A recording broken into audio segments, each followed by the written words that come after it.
미국과 영국의 석유회사가 장악하였습니다. 이들 회사가 모두 7개거든요. 그래서 7개 회사를 한꺼번에 묶어서 Seven Sisters, 즉 7자매라고 불렀는데요. 엑손이 있고요. 쉐브론, 모빌, 그리고 걸프오일, 텍사코 5회사가 미국 회사입니다. 영국 회사는요. 브리티시 페트롤리움, BP가 있고요. 그리고 영국과 네덜란드의 합작회사라고 할 수 있는 로열 더치 쉘, 이렇게 7개 회사가 세븐 시스터즈로 불리면서 중동의 석유 시장을 좌우지우지하고 있었습니다.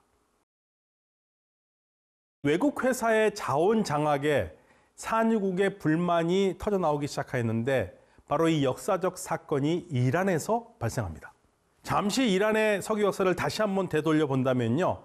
1901년에 가자르 왕조의 모자파로틴 샤가 영국인 다시에게 60년 동안 석유 채굴권을 줍니다. 그리고 이 1933년에 파hlavi 왕조 레자 샤는 영국과 채굴권 계약을 다시 할 것을 추구합니다.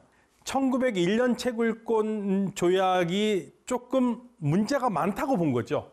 그래서 채굴 지역을 80%로 줄였으나 계약은 1993년까지 60년을 연장을 합니다.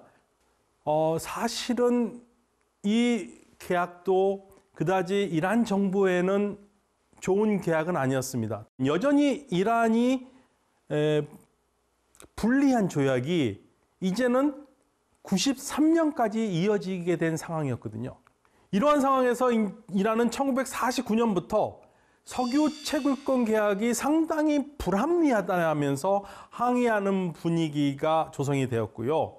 가장 큰 문제는 이란 정부에 주는 로열티보다 영국 정부가 가져가는 돈이 훨씬 더 많다는 것이 문제였어요. 이란은 압도적으로 농업국가였거든요. 그런데 이제 석유가 나니까 석유에서 얻는 돈으로 농업도 발전시키고 산업을 발전시키려고 계획을 세웠는데 돈이 부족한 겁니다.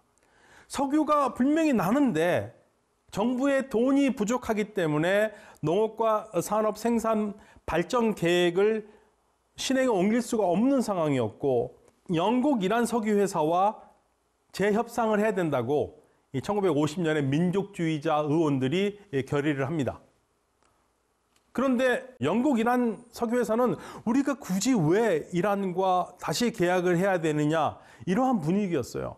그러니까 이란의 말을 들어줄 마음이 없었습니다. 이런 상황에서 당연히 이 석유 문제를 들고 나오고 이란을 앞세웠던 민족주의자 모사데그의 인기는 급상승할 수밖에 없었습니다.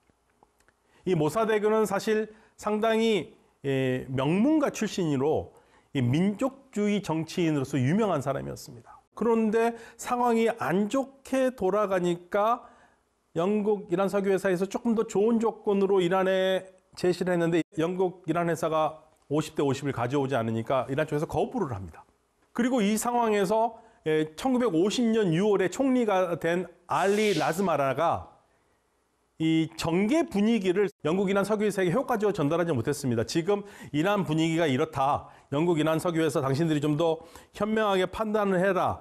이런 식으로 전했으면 좀 더 좋았을 텐데 이러한 정계 분위기를 제대로 전달하지 못했고요. 그리고 이 1951년 2월이 되니까 영국 이란 석유회사가 이제 분위기가 심상치 않다는 것을 알고 그러면 50대 50으로 하자고 했지만 이미 분위기는 50대 50이 아니라 이란이 100% 다 가져가는 국유화로 가고 있었습니다. 국유화로 가는 길에 들어섰는데 당시 라즈마라 총리가 우리가 국유화를 하면 우리 기술진들이 전부 다 석유를 생산하고 하는 그러한 기술을 가지고 있어야 되는데 우리가 그러기 어렵다. 기술적으로 우리가 떨어지기 때문에 이 기술적 이유를 들어서 국유화를 만류합니다. 만류를 하니까 어떻게 되겠습니까? 라즈마라 총리는 매국노가 되는 거죠. 그래서 민족주의자의 타겟이 됐고 민족주의자가 라즈마라 총리를 암살합니다. 당연히 국유화는 급물살을 타게 됩니다. 그리고 3월 15일에 민족주의자들이 주동이 되었던 국유화 안건이 의회를 통과합니다. 그런데 당시 이란은요, 의원들이 투표로 총리를 선출할 수 있었습니다. 당연히 이 총리는 누가 되겠습니까? 모사데그 총리가 되겠지요. 국회에서 총리를 선출을 했으면 이제 국왕이 총리를 임명을 해야 되는 절차가 있는데 국왕은 망설였습니다. 왜냐하면 국유화를 통과가 됐고 모사데그 총리가 그 국유화에 가장 이끌어왔던 지도자인데 이 모사데그는 당시 국민들에게 너무 인기가 많았거든요.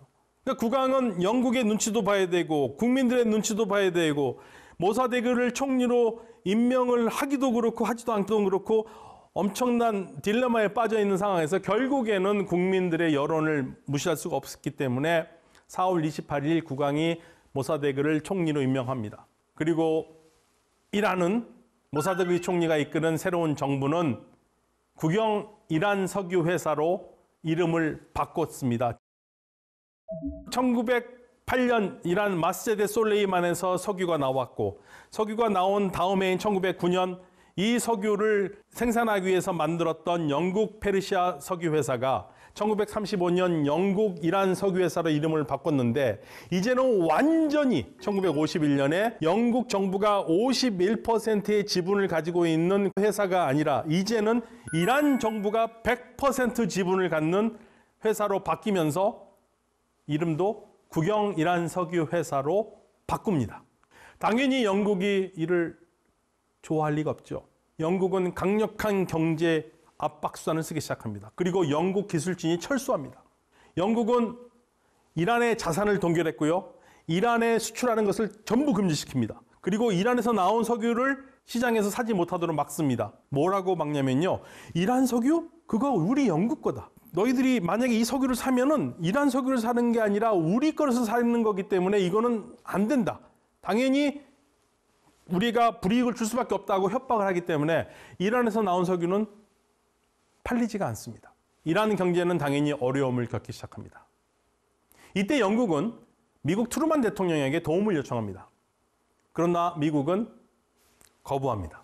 사실 트루만 대통령은요, 이런 생각을 가지고 있었습니다. 자, 우리도 멕시코와 이러한 석유 문제를 겪었다. 즉 미국 회사가 멕시코에서 석유를 개발을 했는데 결국에는 멕시코가 석유를 국유화하면서 미국 회사가 거의 축출되다시피 했고 그래서 협정을 통해서 원만하게 해결해서 멕시코의 국유화를 인정하고 미국 회사들은 빠져나가고 적절한 보상을 받았다라고 얘기를 하면서 영국도 그러기를 좀 바란다고 얘기를 했어요. 그런데 문제는 1953년에 트루만 대통령의 후임으로 들어온 아이젠하워 대통령이 취임하면서 분위기가 바뀌기 시작합니다.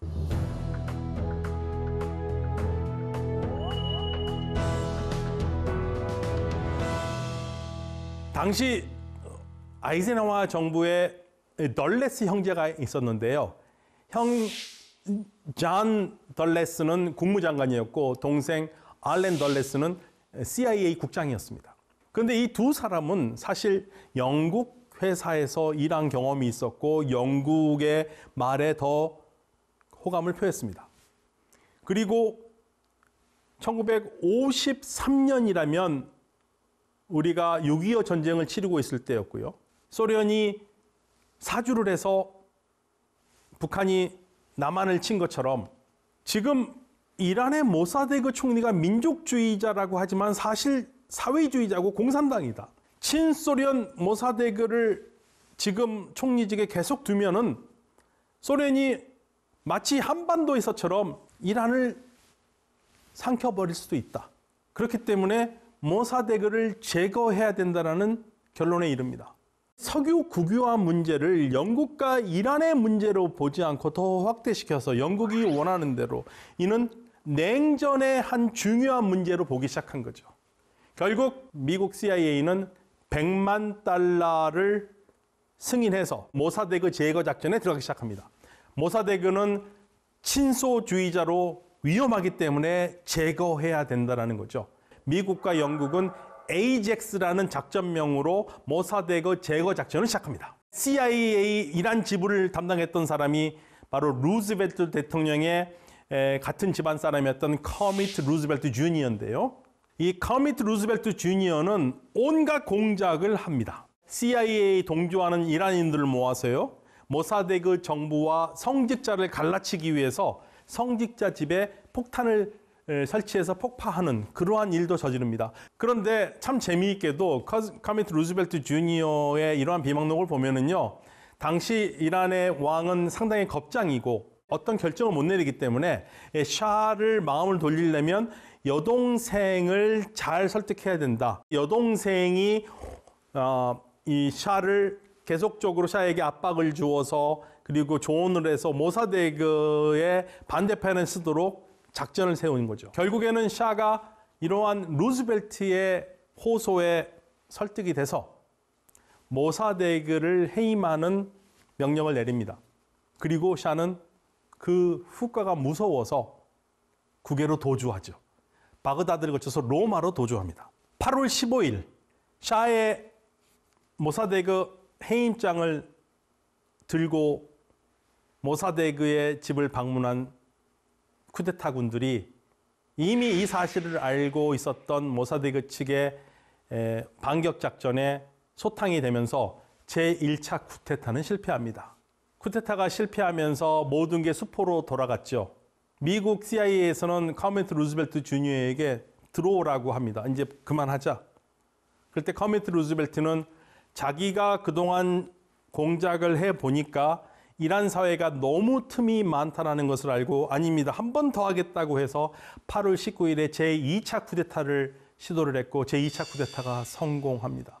돈으로 사람들을 매수해서 즉 동원된 군중들이 커미트 루즈벨트 주니어가 계획한 대로 CIA 공작대로 움직여 주었던 거죠. 결국에는 친모사데그파와 반모사데그 군중을 만들어서 혼란을 일으키고 궁극적으로 그 혼란에서 틈타서 모사데그를 무찌르는 쿠데타에 성공한 겁니다.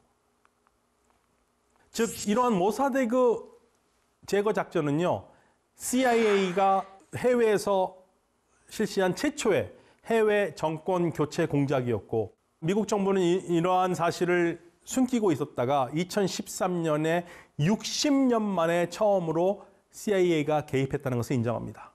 쿠데타가 성공해서 모사데그를 제거를 했고요. 그리고 샤는 귀국합니다. 샤는 이때 대단히 재미있는 말을 남깁니다. 내가 다시 이 내 왕 자리를 지키게 된 것은 알라, 그리고 두 번째는 국민, 그리고 당신, 커미트 루즈벨트, 당신 덕이다라는 얘기를 하죠. 즉 알라와 국민과 미국이 도와서 샤가 다시 권좌에 올랐고 권좌에 오른 샤가 미국의 말을 들어주는 것은 너무 당연한 일이겠죠. 미국과 영국은요, 쿠데타 성공 이틀 후에 무려 500만 달러를 쿠데타군의 지도자였던 자헤디 총리에게 건네면서 이란의 모사데그 제거 작전은 마무리됩니다. 그리고 모사데그는요, 왕정을 전복하려는 시도를 했다는 혐의로 3년형을 받았고 결국에는 죽을 때까지 가택연금을 당한 상태에서 사망합니다. 그를 따르던 외교장관 호세인 파테미는 사형을 당했고요. 민족전선 지도자 그리고 투대장 즉 공산당 지도자 등은 모두 투옥돼서 사형 선고를 받았고 이러한 모사데그 제거 작전은 현대 이란 국민들의 반미 감정의 시작점입니다. 반미 감정이 시작한 모사데그 제거 작전. 이 제거 작전은 결국 석유 이권을 지키려는 영국의 집요한 노력에 미국이 가담하면서 CIA의 성공적인 공작으로 끝났고 이란의 민족주의자들은 처참한 패배를 맛보았습니다. 그렇다면 영국 회사는 이란이 국유화한 석유 회사를 되돌려 받았을까요? 아닙니다. 자헤디가 비록 미국과 영국의 끈앞으로 쿠데타를 이끌어가서 모사데그를 전복했지만 석유 회사를 바로 영국에게 다시 준다는 것은 어마어마한 정치적인 위험이었습니다. 국민들이 이를 용납하지 않겠지요. 당연히 영국 석유 회사는요, 예전의 영광을 찾지 못하고 미국 석유 회사와 같이 세븐 시스터즈의 한 일원으로 이란 시장에 다시 참가할 수밖에 없었습니다.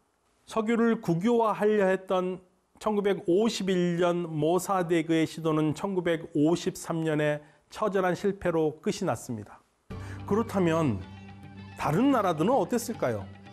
계속적으로 강력한 군력을 가지고 있는 영국과 미국의 힘에 좌지우지돼서 이들 세븐 시스터즈의 움직임에 어쩔 수 없이 끌려가야만 했을까요? 물론 그러진 않았겠죠.